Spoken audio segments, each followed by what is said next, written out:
in New York City, there is one of the community schools that I recently visited has a partnership with Lego Corporation. And so they're doing robotics, for example, right? And so these are the things about community schools that I really want folks to understand is it's not just about the wraparound services or support services. That's what we need in order to get to this higher level of engagement of not just the students but the adults, right? So that the teachers have time in their classroom to do what they want to do and what they're there to do, which is have a high quality of instruction for their students. And once we do tend to these physical and mental health needs, you often do see the student coming to school more regularly. There's a lower rate of suspensions or discipline referrals, for example, and a higher rate of academic engagement.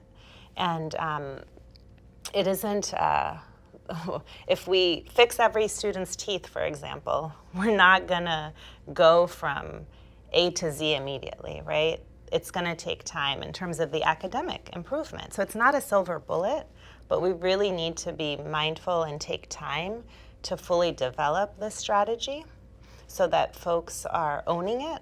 And it's not just the principal and the teachers saying we need to do this, but it's the students who are coming to school and saying, wow, that partner really, it was fun. I want to come to school the next day, you know? And then the families see the value in it as well and aren't scared to go into the schools, but they go to the school because they're being engaged, they're being asked, what do you want? But not only what do you want, but how do you want to help? Right? And so it's this, over time in places such as Cincinnati or Portland, Oregon, where this work has been taking place, goodness, almost 20 years, you see that level of community ownership where this collaborative process of identifying needs and assets, because it's not just a deficit-based model. In community schools, you're using your local resources. So there are a ton of assets that if we ask, they're there, right? And people do want to be engaged, but so it becomes this, while it's a strategy within a school, it becomes this community development type strategy over time. In Cincinnati, and Cincinnati's been doing it since 2000, but Houston school district has just taken it on in the past school year. And in one particular school, they're already seeing enrollment increase.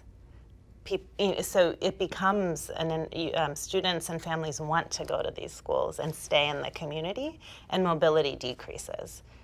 Even in Virginia, in Colorin Springs, which is an elementary school in Virginia, where they speak, goodness, over 30 languages, and there used to be a high mobility rate.